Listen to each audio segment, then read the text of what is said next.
no show do Heleno Rotai. Rádio Serviço. Mais uma vez com o meu querido amigo médico endocrinologista, chefe do serviço de clínica médica do Hospital Federal dos Servidores do Estado, Dr. Silvio Provenzano, CRM 52374900, grande tricolor.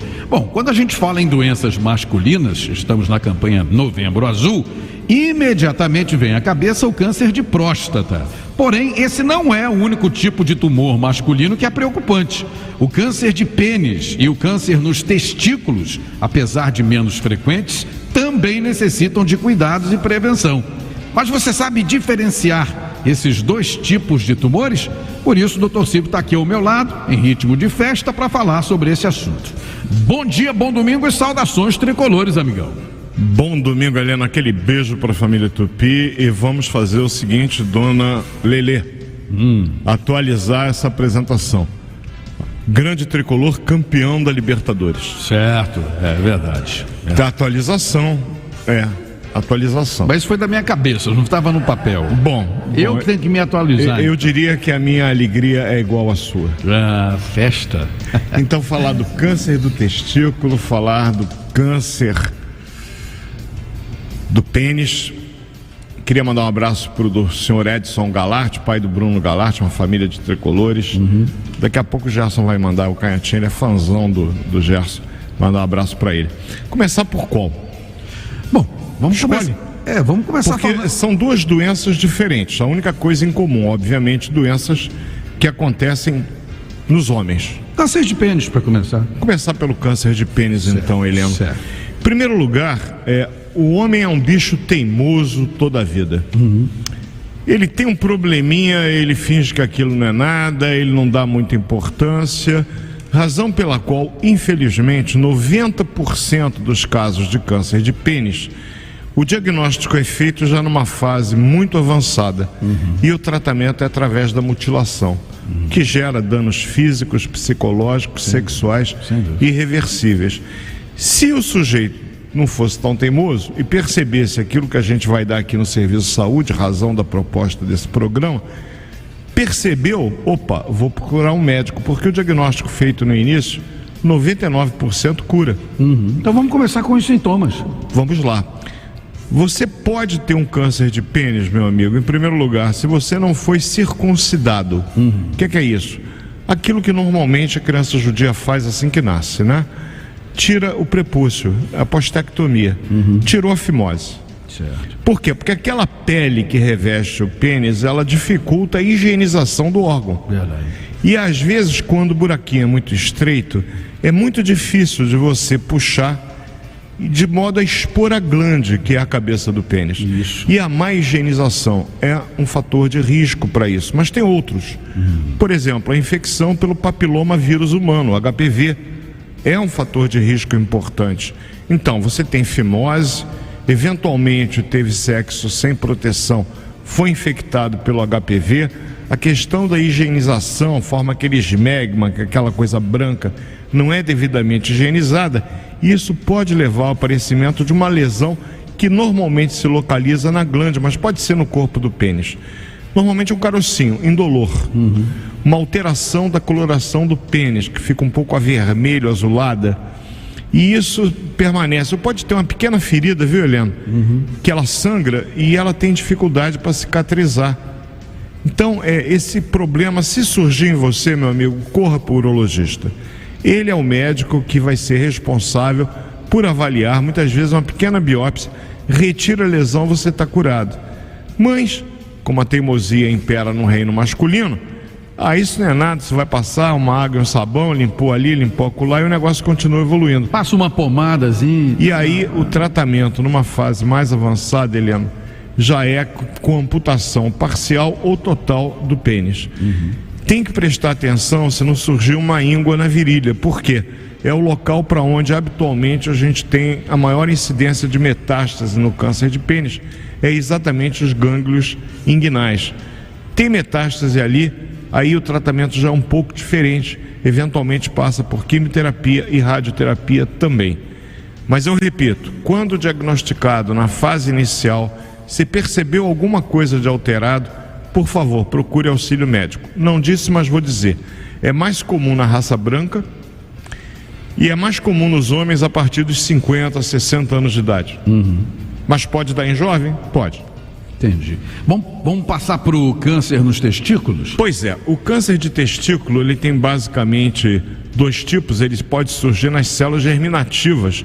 O testículo é um órgão que tem o formato de uma bolinha e que serve basicamente a 2 propósitos, porque nada no corpo humano é por acaso.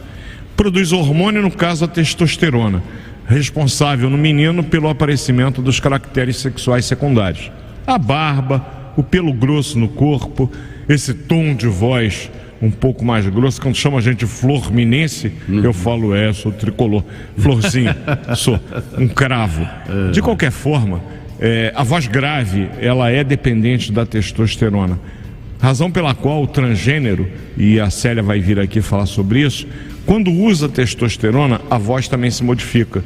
É uma ação testosterônica, mas serve também para produzir espermatozoides, que é o que nos permite perpetuar a espécie. O tumor surge quando as células responsáveis por essas 2 funções fundamentais na espécie humana começam a se multiplicar aceleradamente. E aí eu vou ter o aparecimento de um nódulo, um carocinho. Esse carocinho, caracteristicamente no início, ele é indolor. E a gente pede, até porque esse é um tumor que, ao contrário do pênis, que predomina na idade nossa, mais avançada, o do testículo normalmente predomina no mais jovem, dos 15 aos 30 anos de idade. Entendi. Então que ele coloque a mãozinha no saco escrotal, que ele perceba se há alguma alteração na textura do testículo, que pode ficar eventualmente um pouco mais dura. Se isso acontecer, converse, no caso da mãe, ou com o pai, fala com seu pai, levar no pediatra, que vai encaminhar o urologista pediátrico, que vai fazer os exames, a princípio um ultrassom, para ver como é que está a textura daquele testículo, para ver se é possível identificar no ultrassom algum nódulo. Às vezes, na própria palpação, o médico percebe. O próprio paciente pode perceber que tem alguma coisa durinha ali que não devia ter. Além disso, eu posso ter um aumento de volume no saco escrotal. Eventualmente, eu posso ter o aparecimento, da mesma forma que no câncer de pênis, de gânglios na região da virilha. E há uma doença, eu repito, que quando diagnosticada no início, ela dá 100% de cura, independente da faixa etária, independente do tipo de tumor. Porque eu tenho os tumores chamados seminomas e eu tenho os não seminomas. Ambos têm uma possibilidade grande. A maior parte deles é seminoma, que tem um comportamento um pouco mais lento, um pouco mais arrastado, dando, portanto, oferecendo, portanto, maiores possibilidades de cura. O não seminoma, que é um pouco mais raro, ele é mais agressivo, ele cresce mais rápido, mas também, quando diagnosticado na fase inicial, quando restrito ao testículo, dá para curar. E doutor Silvio, mas vai tirar o testículo? Sim, eu tenho 2 exatamente por isso. Eu tiro um testículo, o outro ele é capaz de suportar as necessidades do homem. Se eventualmente houver uma indicação de amputação dos 2 testículos, orquiectomia bilateral, a gente faz a congelação dos espermatozoides para permitir que futuramente aquele rapaz, caso queira, possa ser pai. Isso é possível de ser feito. Mas é um caso raro, né? É mais raro. Mas eu tenho como... esse tipo de câncer é responsável por 1% de todos os cânceres no homem. Tá. Então não é um câncer comum. Mas é um câncer que, quando diagnosticado precocemente, ele oferece a cura. Mas mesmo quando ele está mais avançado, eu tenho recursos para permitir a esse indivíduo que vai perder seus testículos, de inclusive poder vir a ser pai, uma vez que uma das funções mais importantes desse órgão é a produção de espermatozoide.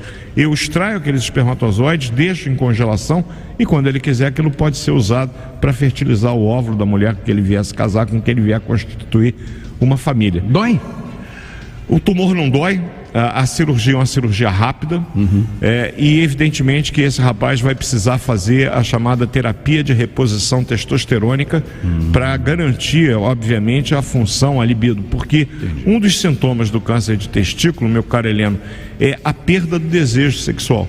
O indivíduo fica cansado, mal-estar e perde a libido. Então isso deve chamar a atenção, que é necessário procurar o urologista. E um fator de risco importante para o câncer de testículo é quando o testículo não faz aquela descida normal, ele fica ainda no caminho, a chamada criptorquidia, olha o palavrão, é o testículo que não desceu para o saco escrotal. Às vezes os dois não descem.